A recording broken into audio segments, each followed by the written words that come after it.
Hi, I'm Anna Marie Coxon. That's not hope.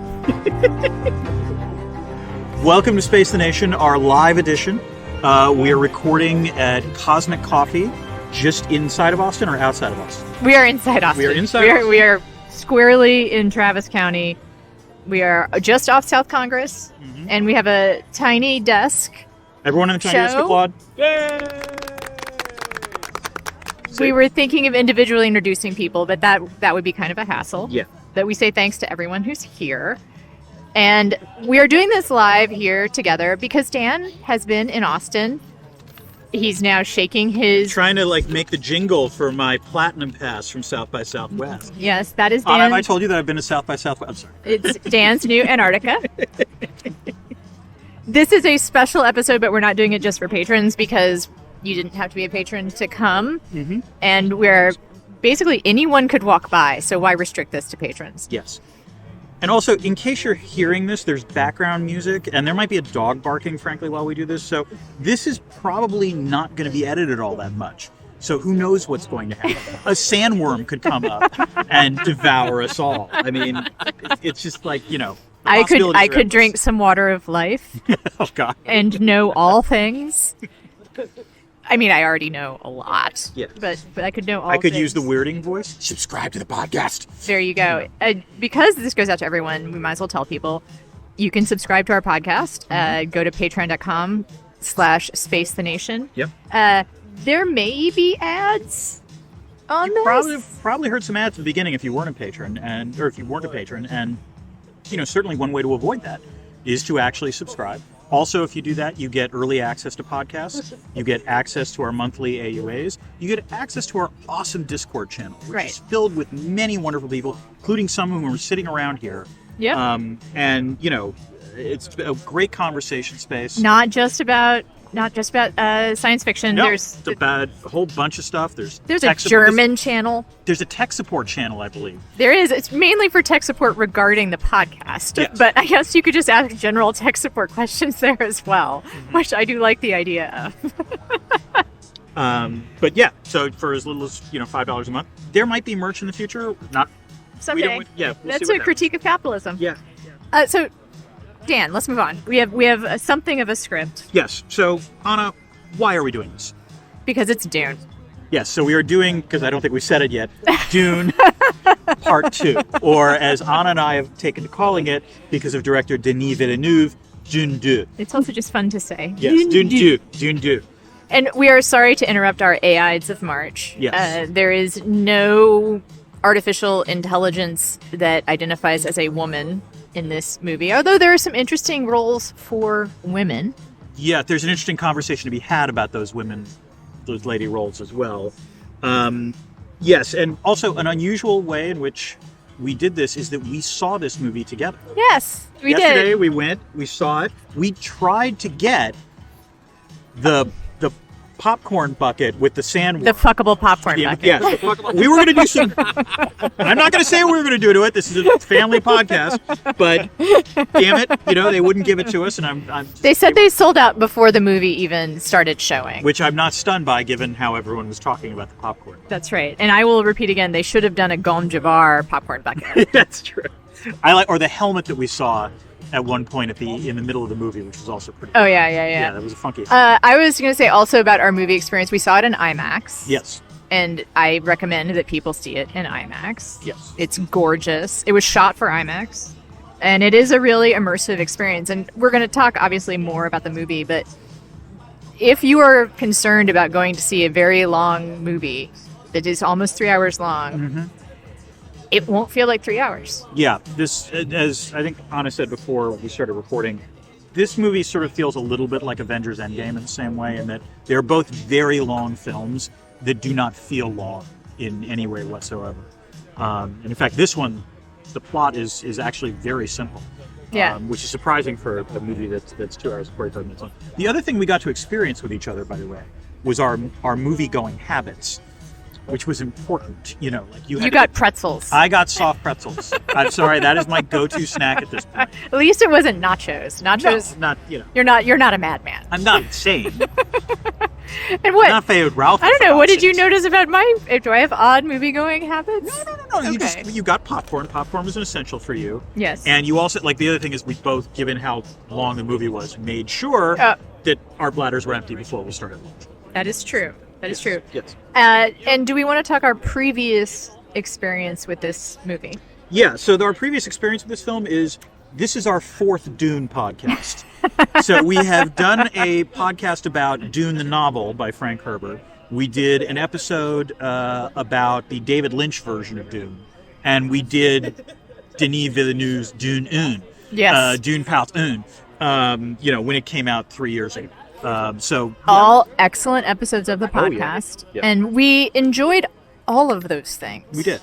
I think for me, what I've been telling people about the book, if you haven't read it, is I read it when I was a teenager and liked it, but I think it's you're supposed to like it when you're a teenager, kind of like The Fountainhead, like it's just part of the rules of being a teenager. But then There's nothing like some Ayn Rand humor When to you're a get teenager, the Tiny Desk movie. When you're a teenager, Yes. Ayn Rand is like, yeah, I also am smarter than everyone else. I also am not recognized for my genius, and I also could go out and strike out on my own, and I would be fine if only people would let me. And That was a good teenager. thank you. I'm still very in touch with my inner teen. And I think Dune has a similar, obviously, any kind of messianic, pop culture, a teenager's gonna. All teenagers are mini messiahs. But I think one of the things I'm assuming you're going to go to, though, is that unlike The Fountainhead, which ages horribly as you grow up, this book holds up pretty well. I think I liked Dune more. Yeah. When I read it for our podcast, it is surprisingly, for me, again, sort of thinking back, it's better written than I had given it credit for. Yeah, It's actually has some really beautiful writing in it. And it is, of course, much deeper in its themes than especially The Fountainhead. I mean, that's not even fair to compare it to. Yeah, I mean, the monster at the end of the book is deeper than the Fountainhead. So, that's not saying much, but, But the other thing is the book was at least way ahead of its time. Right? It had, concerns about ecology, talking about fundamentalism, all that Oil. stuff. Yeah, exactly. Well, spice, as the case spice, may be. Yeah. Is the spice a metaphor for something? Whoa! Mind blown, Anna! I want to make sure we're still recording. Yeah, we're good. We are. Hey. Totally recording. And you listening to this now know we're still recording. So we also enjoyed the Lynch movie, although it has its flaws. Yes. And serious flaws. And of course, we saw part 1, and that actually kind of gets us to a little bit of this. Do you want to? Let's do story behind the story now, since we're talking about previous. Yeah. Dunes. Yeah. Okay. Anna, tell us the story behind the story. What about this Denis Villeneuve guy? He's French. The only thing I wanted to say. I thought he was French Canadian. Oh, well, then you know more than I do already. Yeah, no, he's French Canadian. Really? He started in Quebec. Oh, yeah, weirdo. Okay. So, the only thing I think that's worth pointing out about Dune 2, not the only thing, there's lots of interesting behind-the-scenes stuff. I looked up a fair amount about the music. Really interesting, diverse array of music. Hans Zimmer went into the desert for a while to, soak up the atmosphere. And I never thought of, Hans Zimmer as, a method musician, but, that's... I think it was during the pandemic, so we all went a little crazy, Yeah, and fair. his particular streak was to go to the desert to make music for Dune. So that's the only thing I really looked up, but I think people might be interested to know that this had not been greenlit when part 1 came out. Which, for those of you who have seen Dune Part 1, no, it was a ballsy move, because that movie does not end with any resolution whatsoever. It's basically a cliffhanger of what's going to happen next. So the fact that they then made this is impressive, because also it wasn't clear when the first one was being released that it was going to do as well as it did. Because among other things, they released it simultaneously in the theaters, but also on Max, and that was the first. I didn't see it in the theaters, the first one. I saw it on because I saw it on the television. I saw it in the theater. But this is a movie that, actually, this is a good segue to will this podcast ruin it for you? Yes. Which is to say, the answer is, on one hand, no, just because this ain't about the plot. Just to put it gently, that's not the way. If you are, as a listener, familiar with the arc of a Messiah, Yeah. I believe you know the plot of this movie. Oh, he was a Messiah? No. Yes. So, but that said, we do recommend that you see the film, if for no other reason that this is a film to be seen in a large theater, in a large IMAX theater. Because, as Anna notes, the sound is part of it, the music is part of it, and there are some effects that I don't know how they're going to look on television, but on a large screen look really goddamn amazing. We both enjoyed the visuals of the creator and talked a lot about how the creator probably looks as good as it does in part because of all the practical effects. This, I have no idea what was practical and what wasn't. Agreed. Yeah. And that's how good it looks. I will again say that the music and the sound, I think, carry. It's hard to say how much of the movie they carry because the visuals are just gorgeous. My God, it's such a pretty movie. Yeah. Like almost distractingly so. There are a couple of shots where it almost takes you out of the movie, I feel like, to be... It's a pretty movie, and there are some pretty people in it. Yes, there's a few. There's a few pretty people. Austin Butler's not one of them in that particular role. No.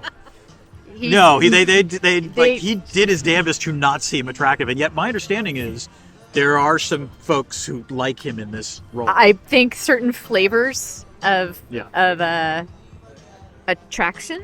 How do I frame that? We support all sexual preferences. No kink for shaming, no kink but shaming. I could also see just having Austin Butler in that role be your kink. Like that's not it. That's it.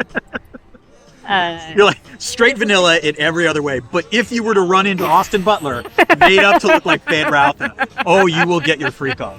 And it is also true that although he's unattractive in the ways because of who he is in the movie, he is gorgeous. Like he is a beautiful specimen of something. He's also not without charisma.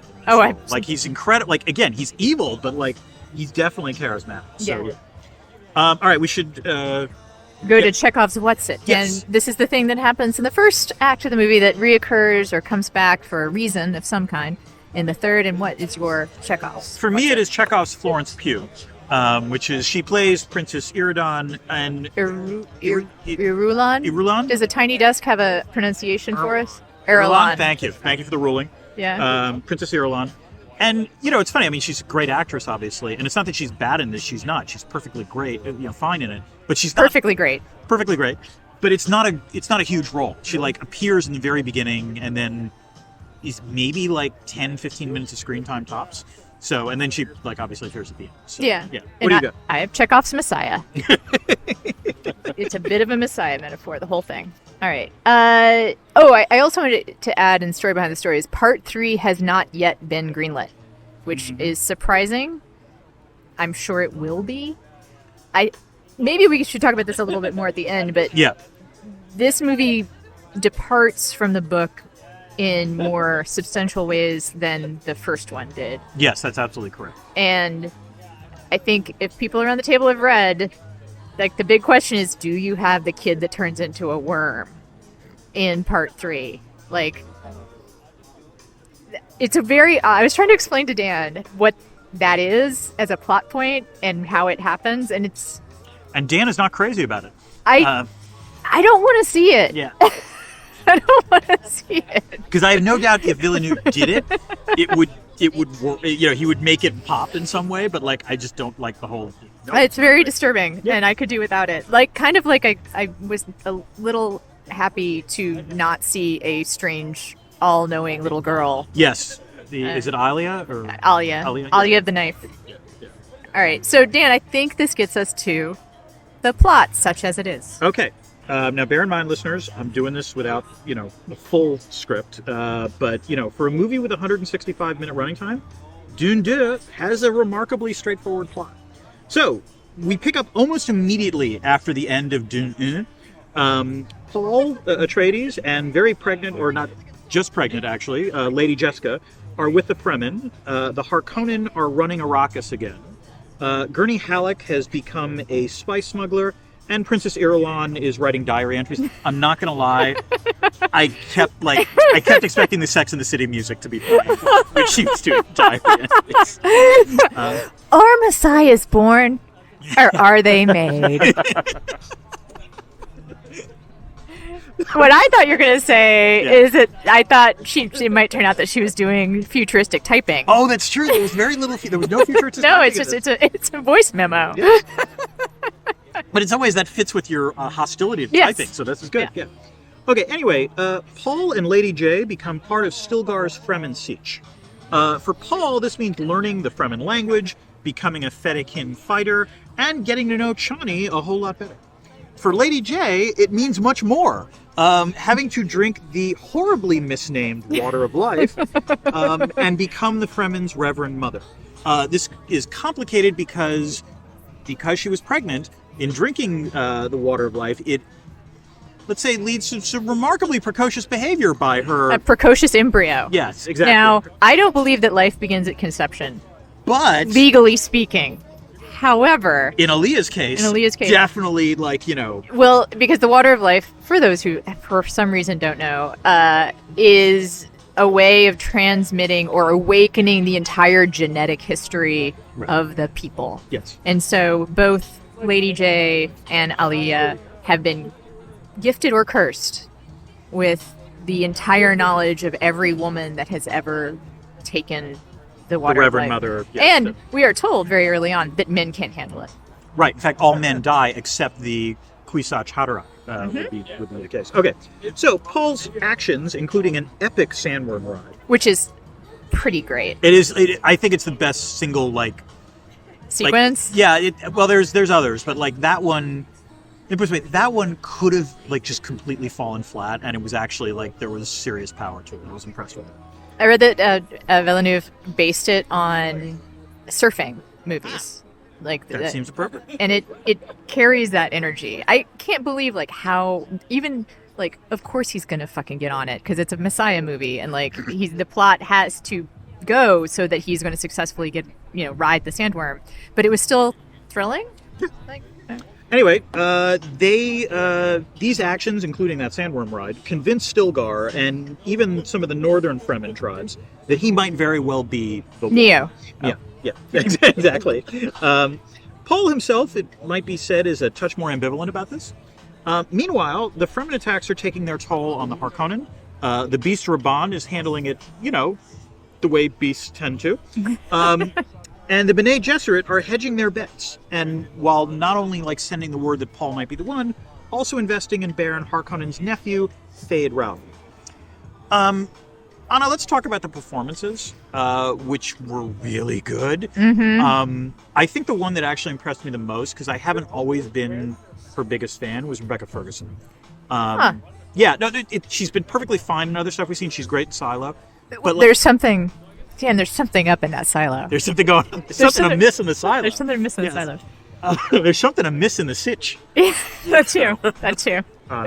But she does a lot in this movie. Especially considering that she's not in very many scenes, and then many of the scenes she's in, her face is covered. Mm-hmm. Or at least it's only the cheekbones forwards, and what cheekbones she has. They're magnificent cheekbones. That is indisputable. But her presence is pretty powerful. It's a powerful presence, and it's really good. But the performances across the board. There's not a bad one. I mean, I think Timmy. Yeah. Timmy does a good job, and we will talk about this more perhaps. Timmy C. What I was struck by, because I've always felt slightly like a dirty old woman by finding him attractive. He's of age. I don't know why I feel that way. Yeah, I was going to say. But he has always seemed quite young and frail. And by the end of the movie, he's an adult. He has aged. And I don't know if they did it with makeup or he really just is in his mid-20s and therefore starting to look. He's 28 now, so. Okay. His probably face seems a little like thicker, and he just has a different kind of mien to him. He doesn't seem like in the first one, and it was appropriate for the role, I would add. Yeah. I mean, but he seemed like a sort of a boy. And a bored teen at times. Yeah. He does not seem like by the end of this movie, and also he actually there's a real acting there's an arc to his character, and after, which we're going to get to, but after he becomes the actual Messiah, he acts in a very different way. And it was the first time I was like, oh, I get this now. Yeah. We were talking about this, like, I've never understood the Timothée Chalamet appeal. Yeah. And it's not that I don't like him, it's just like, seems perfectly I thought Stilgar, Javier Bardem also was really, really good. I think that's kind of a tough role because he's a true believer. Yeah. But you have to not think of him as silly. That was tricky because there were times where I laughed at what he was saying, and I don't think I was. But he's also comic relief. Yeah. Like, he is. Some of the stuff that he says, I think, is supposed to be funny. Yeah. And I also think that his refusal to not believe is supposed to be. We are supposed to find it a little bit silly. Oh, and also in some ways disturbing, right? It goes from silly to disturbing, right? Yeah. And at first, also, other people are making fun of him. Mm-hmm. And then it starts... And then it actually, like, it's funny. You're right in the sense of, like, this is a movie, at least in no small part, about how do you develop a belief or faith in something, or how is religion transmitted. And what's interesting is that, like, Stilgar is a believer from the get-go, and he's mocked by others in the Fremen, but then eventually everyone starts buying into it, with one possible exception. No, we haven't talked about Zendaya. Yeah. She's okay. I hate to say this, but I feel like she might be kind of a weaker link. They're universally good performances, but hers is kind of one note. I mean, but it is. It's a good note. It's a good note, and also that's the only note Chani is given. Yeah, I would say part of it, like, this is an interesting question whether it's Zendaya or the role. I think it's the role. Yeah. I think it's the role. All right, let's finish off the plot. Lady J travels south to unite with the Fremen fundamentalists.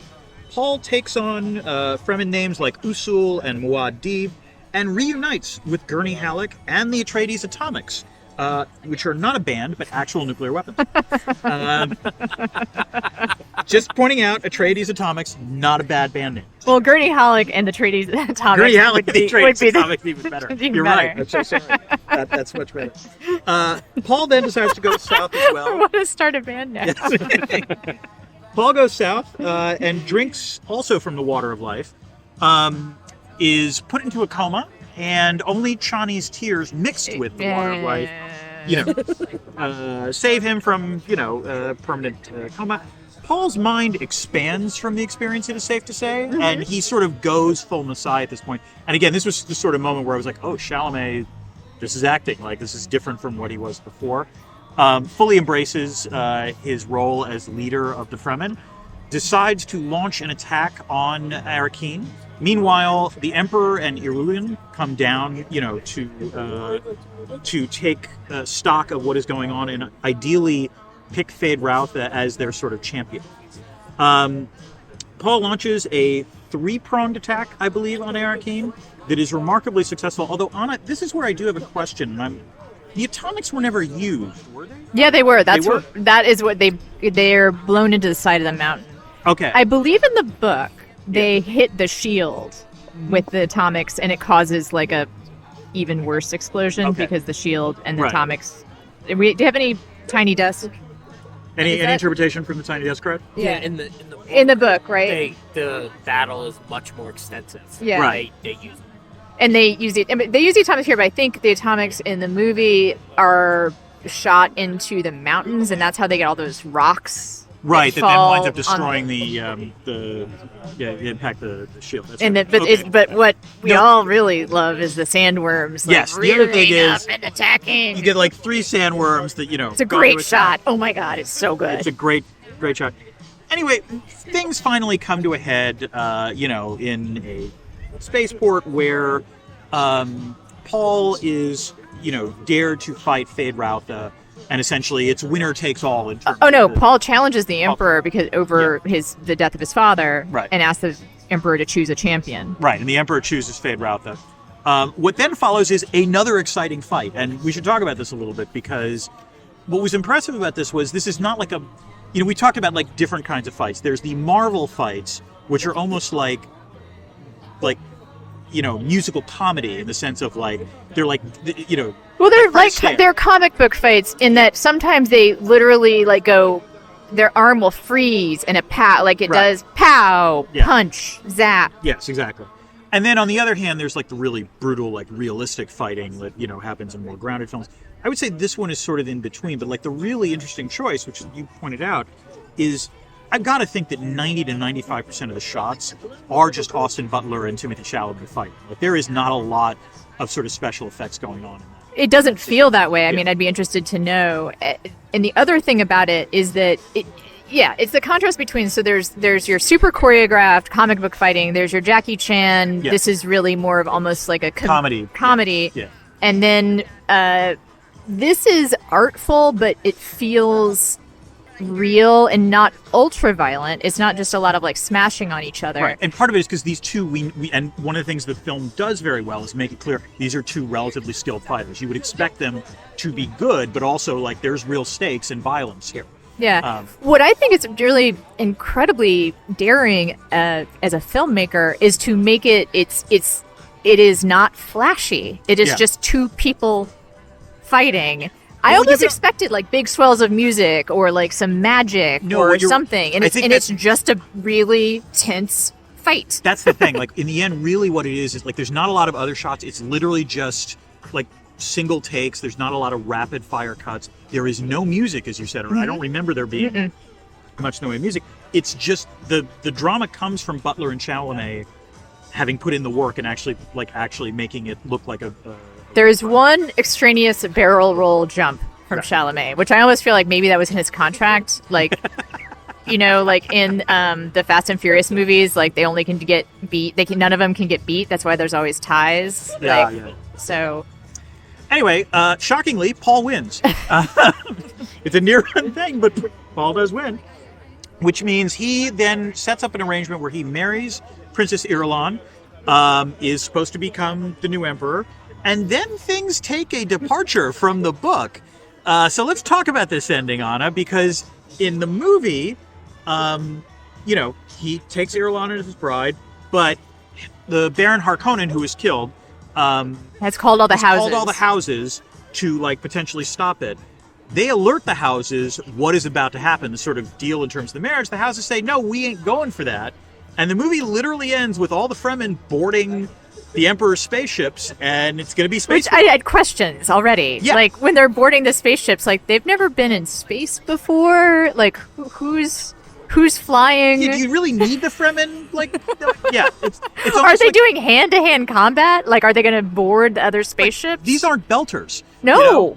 These are, like, just people who are, they're desert power, but I don't think desert power translates into space power is what I would say. No. So, yeah, what did you think of the ending? Like, I did not like it. And I thought, I also thought that there is a genius to the way the book ends, which, if I recall correctly, is that all the houses fall into line because they wanted to depose the emperor themselves. Right, they weren't thrilled with what the emperor had done. Because the emperor had taken on House Atreides, and that is the one big no-no for the emperor. Is the balance of power is supposed to be the emperor and the great houses. Right. And because the emperor used his own troops with the Baron to overthrow the House of Atreides, they would be on the sides of deposing the emperor, and that is an elegant solution. And even more elegant is the fact that it showed a middle way for Paul to avoid the jihad that he'd always been scared of. Right.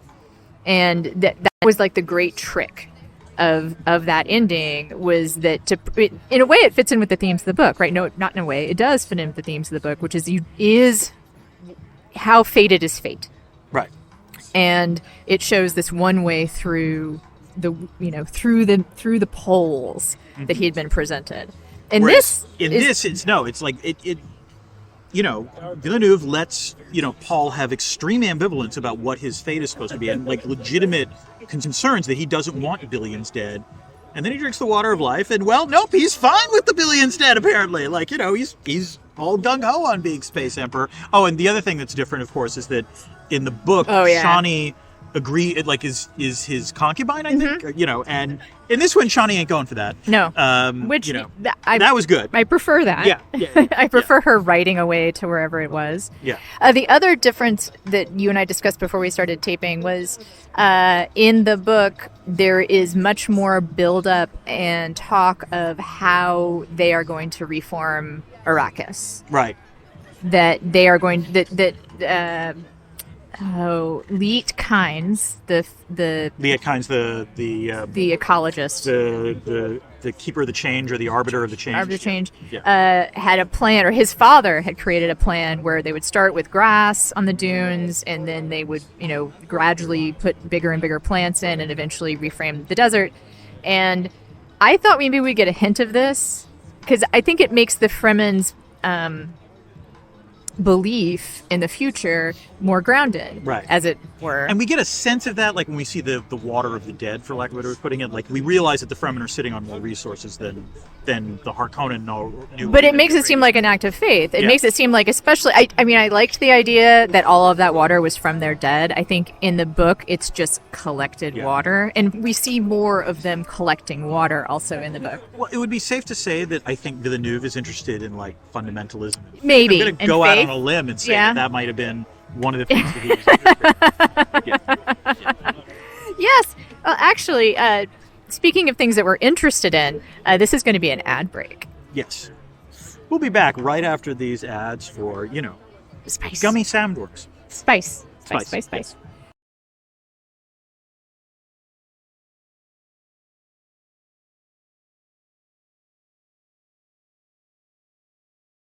And we're back. Talking about Dune, Part 2, and we are doing this live. Yes, hi everyone, say hi. Hi. Yes.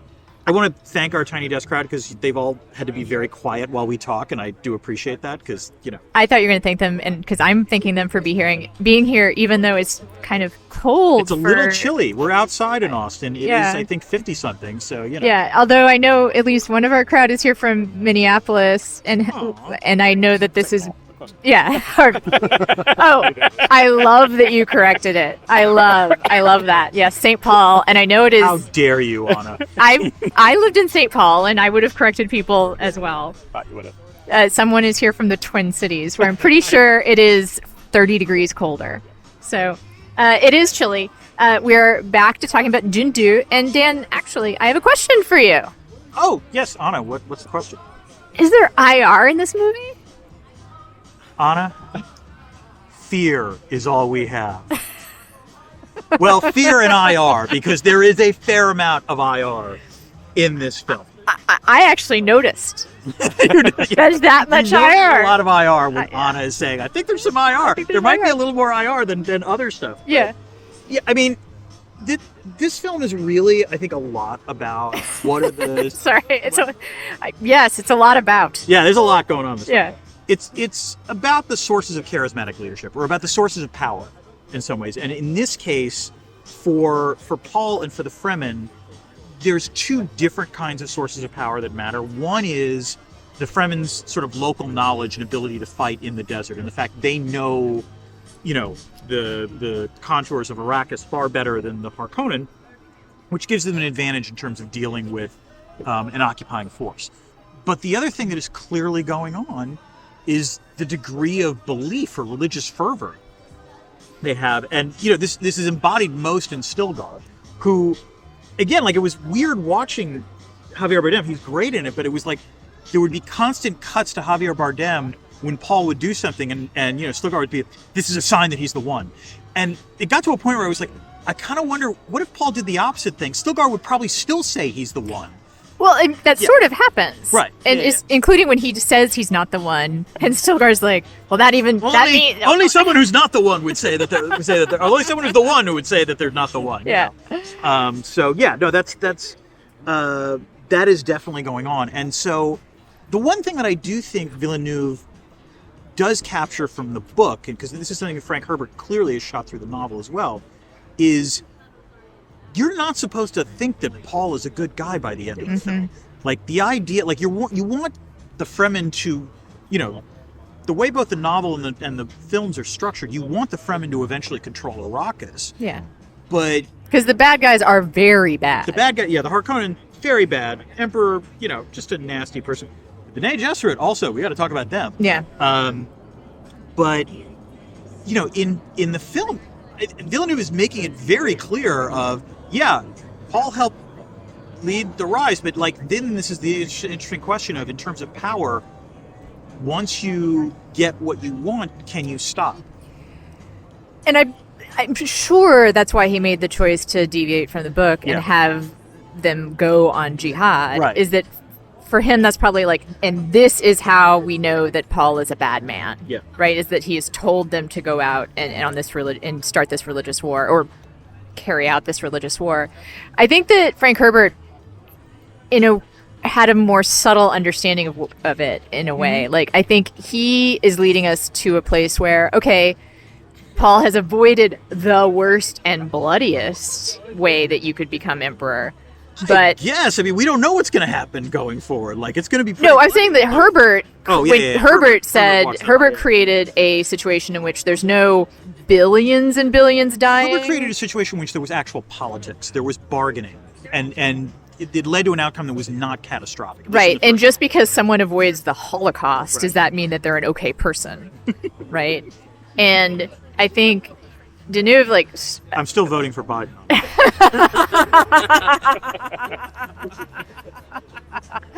Oh, that shouldn't be as funny as it is. Sorry.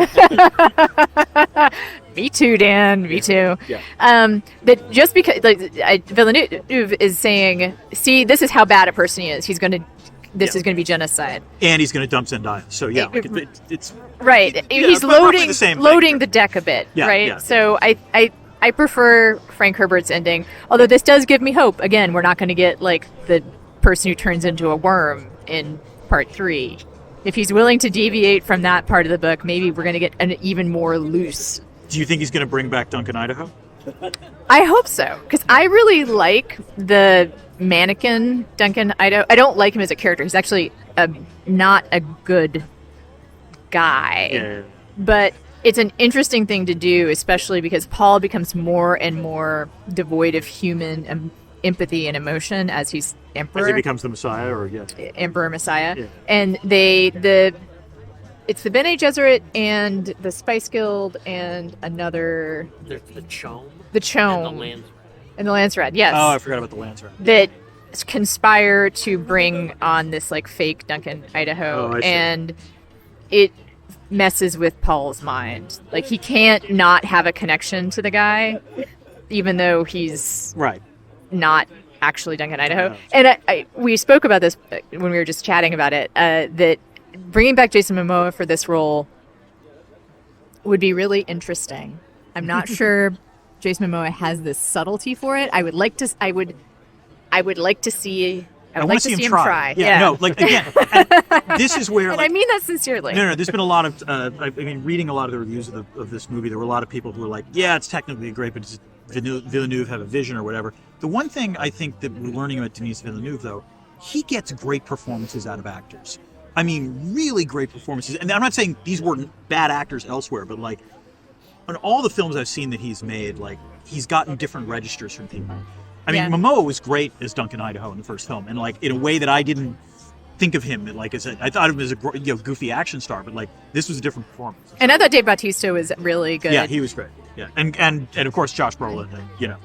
I have to say the one thing about this movie is that it is pretty unrelenting. Mm-hmm. And when Josh Brolin comes on screen, I'm like, oh yeah. Loosen up a little bit, like we're gonna have somebody who's like it's a looser performance. Everyone else is like so caught up. See, that's how I felt about Austin Butler's performance, though. I agree. Too. Yeah. I agree. Except the Fremen sections, they are a disciplined people, and everything is pretty fraught with importance all the time. And that's actually one of the reasons why I like that they gave Chani a friend. Yes, that was a good move, I think.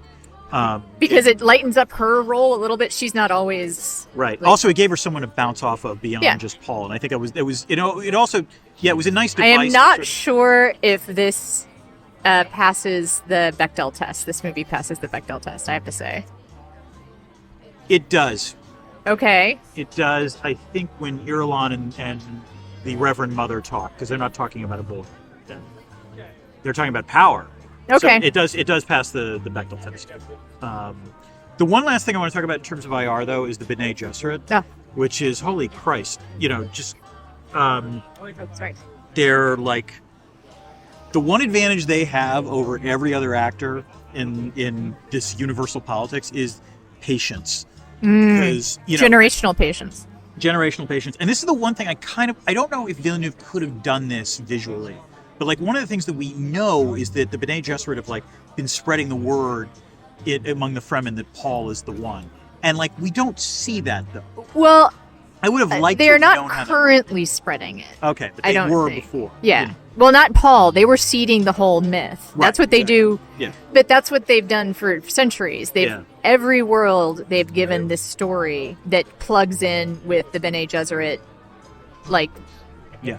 myths, so that I believe it's so that if ever Bene Gesserit is stranded on a planet, they can like slide into a Reverend Mother role. Yeah. Let's put it this way: there's a concept of Foucauldian power called productive power, which is you literally create narratives and language that are so like powerful that people don't even realize that their minds are being structured that way. That's what the Bene Gesserit do in both of the halves of these films. So like, you know, in the end, they might be the real power no matter what. That's the scary.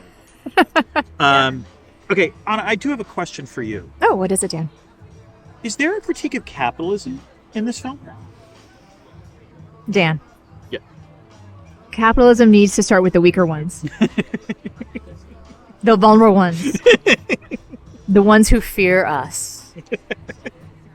Because if this movie has a critique of capitalism, it's in the power of marketing and word of mouth especially. I don't want to dwell too much on this because I actually think that a lot of the IR is where this intersects with capitalism. Yeah. But I do think that you could call the Bene Gesserit like early social media influencers. I think that Lady J's Instagram, right, is very... I was about to say it's on fleek. How old is that term? Oh, that's Wow. She's got cool tattoos. She has a very interesting look. That first like moment when you see the tattoos on her face was again a striking image. It was like, whoa, okay. Because I mean, in theory, this film has only taken 9 months in terms of like less than 9 months, right? Like, Yeah. like more like 7. But like a lot has changed. If I would have a critique of the plot, I do think that a lot happens in 7 months, Right. And maybe a little too much. But at the same time, as we talked about before, I am glad they did not have baby Aaliyah or like child creepy Aaliyah. I already like, find children creepy, so yes, exactly. There we go. Yeah. I'm scared enough of them as it is. All right, Dan, this is a special section. Oh, right. Hold on. Ready? Yeah. Oh, Throw you're singing, just throw throwing it, singing. We are doing Discordant Notes live. Yes. Assuming anyone has any questions, it would be very embarrassing if no one did. But this is normally where we take questions from the Discord and answer them live in the podcast. But in this case, there are actual people here, and so they're going to get to say something. Do we have questions? I have a question. Okay, hold on. She texted me a question. You can pass the mic. Okay. Say who you So are. I'm Melanie. Okay, hi. Hi. So my question is, I see your critique of capitalism, and I raise you a critique of religious fanaticism and or colonialism. Yeah, Yeah, we talked about this a lot when covering the both of the book and the first and Villeneuve's. Yeah. Definitely there is a critique of colonialism and the religious fervor and fundamentalism we were talking about when we did our pre-show conversation. And I think what's interesting to me in terms of the difference between this and the book is that Villeneuve is more interested in the fanaticism than in capitalism. Fanaticism blends in with capitalism pretty nicely, but right? Yeah, although it's interesting now that I think about it.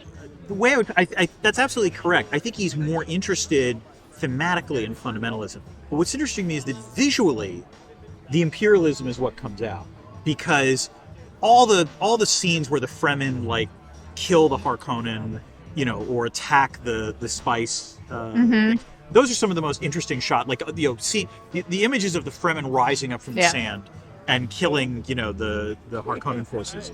Those are all incredibly visually arresting. But he doesn't talk about it. It's not a theme in the same way that like he's obsessed with the religious fundamentalism. Yeah. So yeah.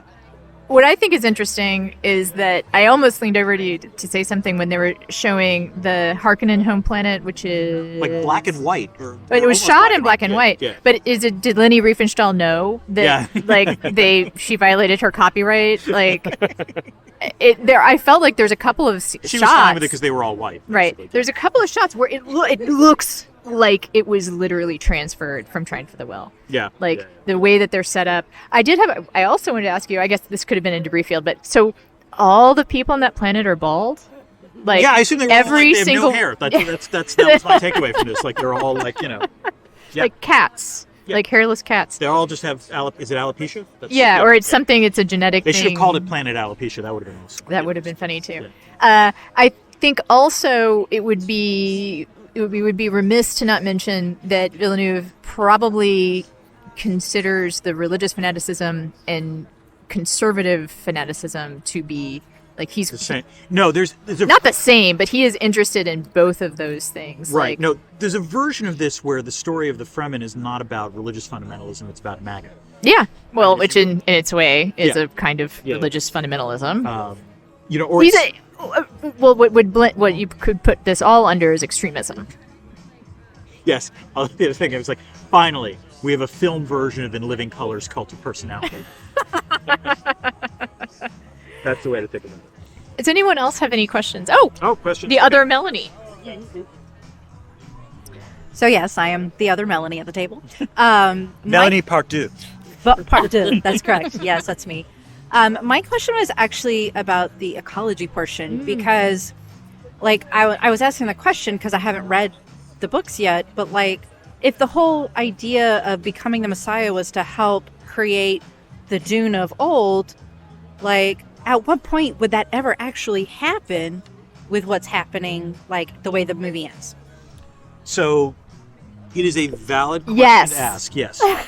and frankly, the movie is incomplete on that score. Like, we do see they have significant reserves of water, but that's not enough. Like, it's also, there has to be plant life. There has to be, like, as you say, in the novel, there is like a more grounded discussion of how this is going to happen.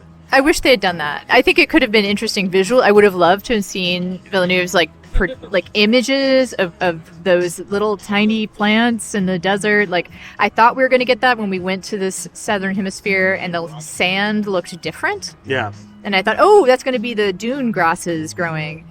But again, I think somewhat smartly he carved away some of the themes in the book. Yeah, I mean, to be fair, like, and we've talked about this in other film versions of novels. Like, you can't cleave to the book so much that a film is a different thing from a book.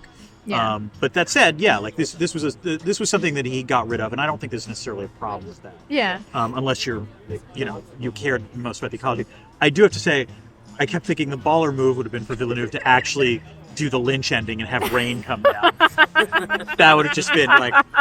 I wonder if, like, he has a secret. I wonder if I like to think that somewhere in his house, Denis Villeneuve has a secret David Lynch cut of this movie where it ends the same way Lynch's does, and he only shows it to friends. I think that I'm just going to go back to this idea that he's interested in extremism mainly. Like, that is the theme of his movies at this point. Because it just occurred to me that the Harkonnen and Atreides thematically used to be opposed. Like, the visuals of the Harkonnen and the Atreides houses used to, and the way that he shot them were, there's the Atreides is green and lush, and even they are kind of a fulsome folk. Yeah.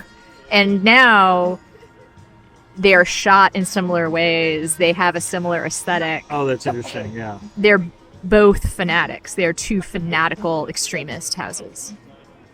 No, it's a good way of putting it. Other questions? I have one more. We have two more questions coming. All right, I'm Bill from St. Paul. Hi, Bill. Hi, Minneapolis. Mike, cities. Yes, you've touched on the notion of this being, about extremism. You mentioned religious fanaticism or other fanaticism. I'm curious. Lots of people are seeing this, many of whom are probably not going to be interested in seeing this as being about religious fanaticism or MAGA, as the other example you gave. How are they going to interpret it? What do you think? I mean, this is where, because let's face it. Austin Butler Kink. That's only 3% of the population. An important 3%. Yes.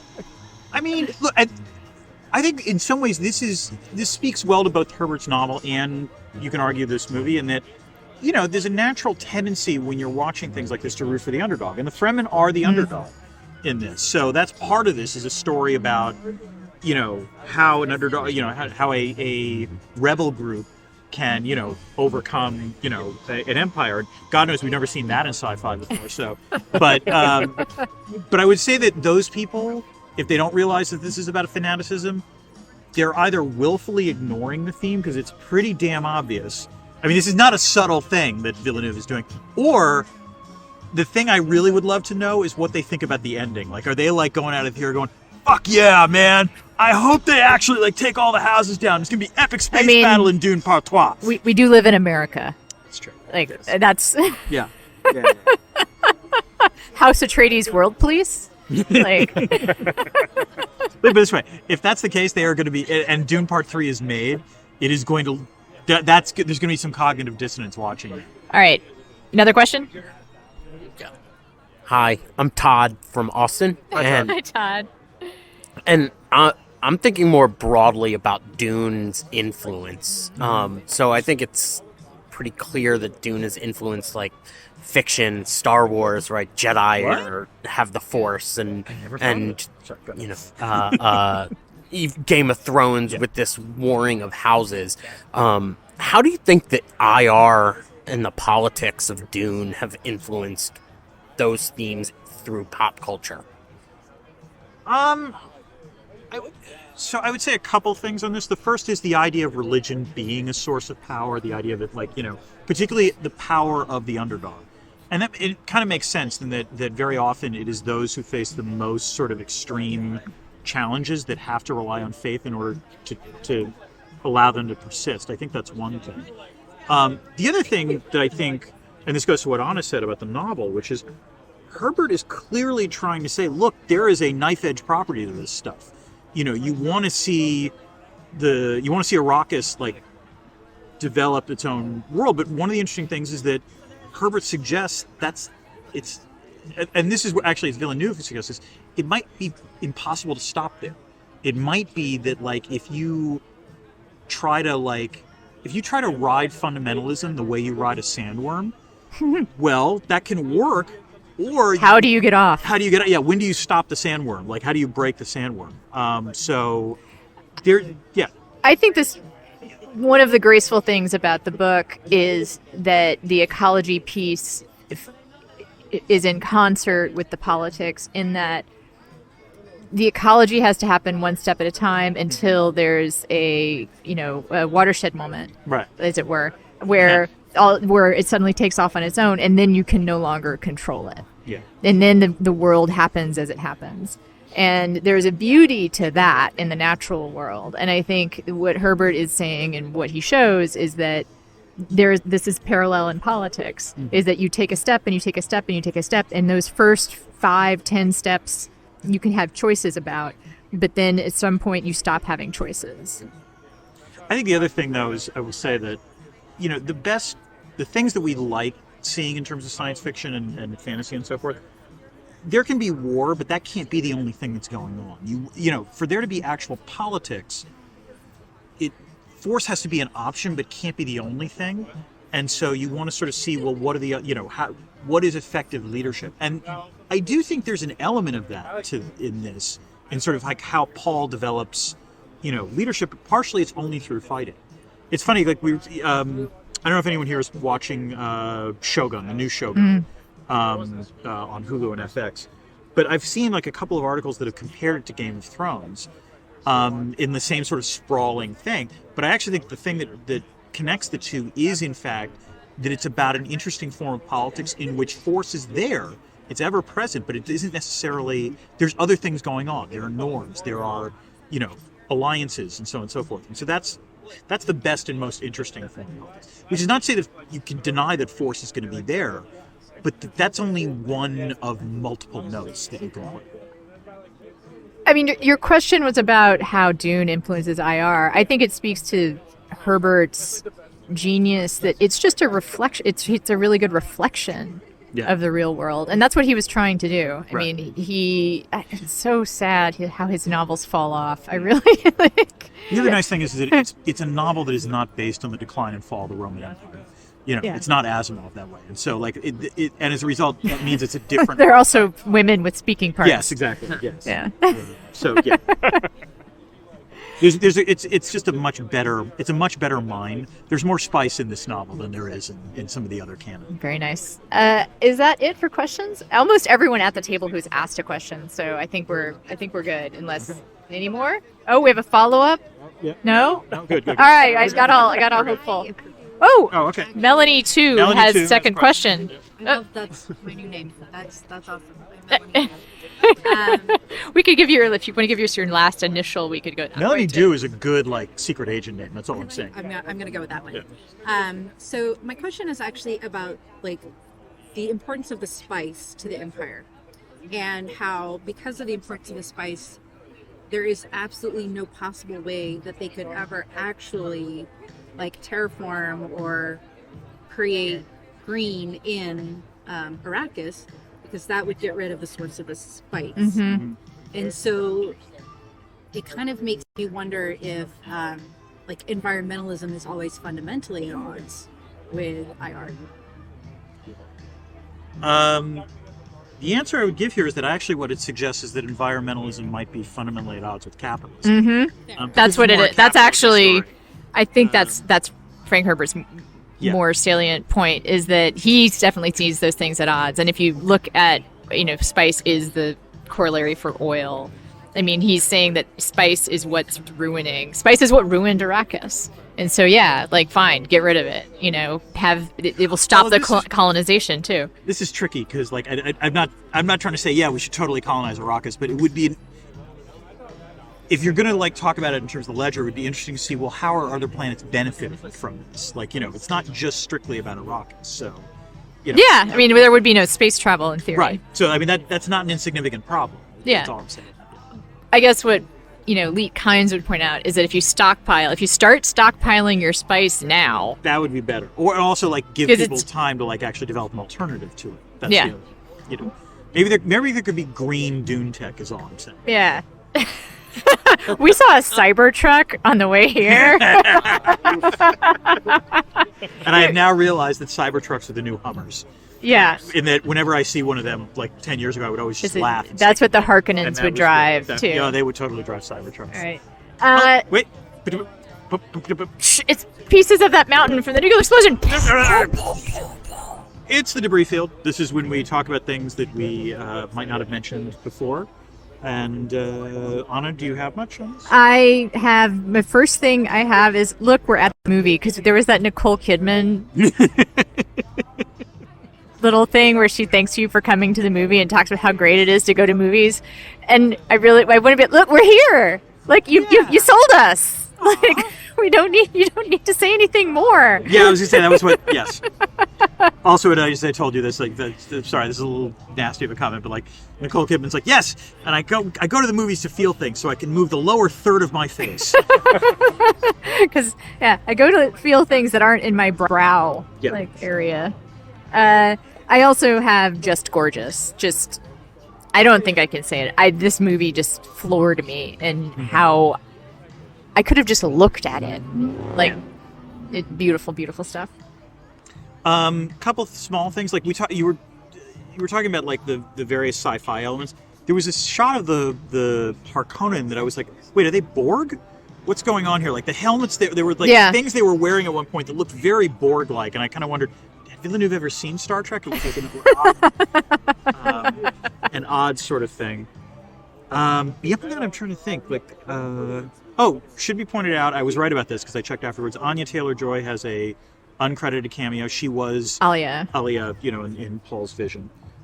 So, a couple of things from not speaking of the book because you didn't mention it, but because I was thinking about the book and I have book in my notes. In the book, Jessica, I don't believe she encourages him to drink the water of life. It's not a direct message to him. Right. It's his idea to do that. Yeah, it is, I believe. Yeah. I do like with him and Shani. I like that they don't immediately leap into bed together. Yes, like that was good. That's parents make your teenagers wear still suits. Well,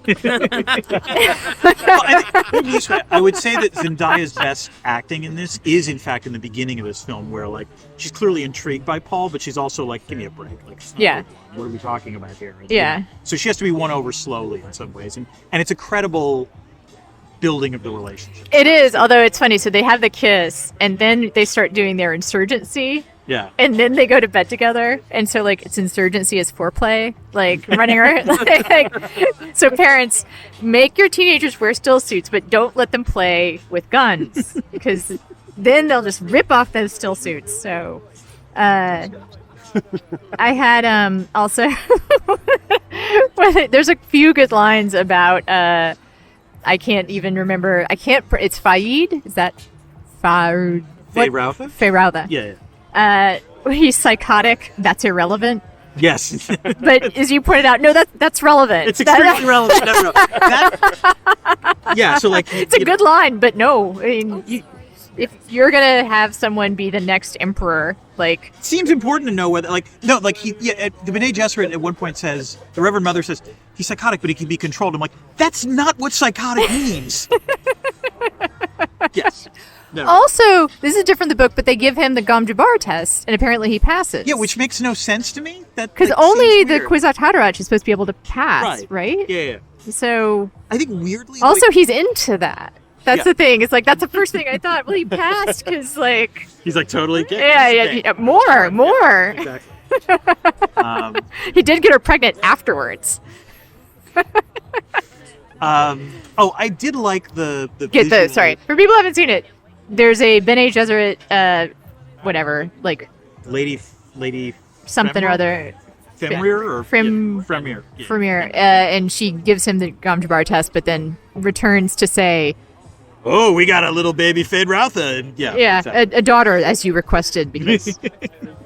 All right. I did like the scenes where they empty the water of the Fallen, as well as the actually the Harkonnen. I think Yeah, they do this as well. dirty water, but But like they take it and it was just hadn't seen it. Neat tech. Yeah. Yes. I have in all caps in my notes so much whispering. There's a lot of whispering in this movie, which is why it stands out so much when he screams, "That's not hope!" But it also, like, every time... That's not hope! I will say this, every time Jessica used the weirding voice, it threw me in the theater. Like, it actually, it had the effect Villeneuve meant for it. Which was like, oh, right, holy shit. Like, wow. Yeah. I don't think I have anything else. I did not like the Desert Spring tears bringing him back to life, because that's lame. I don't know how else to say it. I don't think we mentioned this before, but when he does become Messiah after that, you mentioned like, that's when we really believe him, and he has that's when he really comes into his charisma. Yes. That scene in the temple when he speaks truth to them is incredibly powerful, and it's another. How much faith Villeneuve must have had in his actors. Yeah. Because it's a stripped down scene. It's very simple. It is just Timmy C yelling at the crowd. I shouldn't say it that way. That's not. He's incredibly compelling. Yeah. No, he is charismatic in that moment. Like, it works. It's really good. I think that's it from me. I think so too. I think we're actually hitting our runtime pretty well here for a live show. Yeah. There will be no encore. Sorry. You can all, leave your seats, get back to your cars, pick up wherever you left off. We're not going to do a matinee version of this tomorrow. But we want to thank everyone for coming. This is really lovely. It's the exact turnout we hoped for. Yes. At our first live show. So thank you very much. And coming up, we've got. Oh, I guess we should have waited for the applause. But since it's live to tape, like you're gonna get 2 rounds of applause, maybe. All right. Coming up, we have Murderbot. Murderbot. And we're returning to the AIs of March. We're going to be doing the Murderbot series, and we're going to be doing Kazuo Ishiguro's Clara and the Sun. Yes, and then after that, we're doing Civil War. Oh, yes. I understand there's probably some IR in that. There could be a little bit. And until next time, keep this channel open for more. Yay!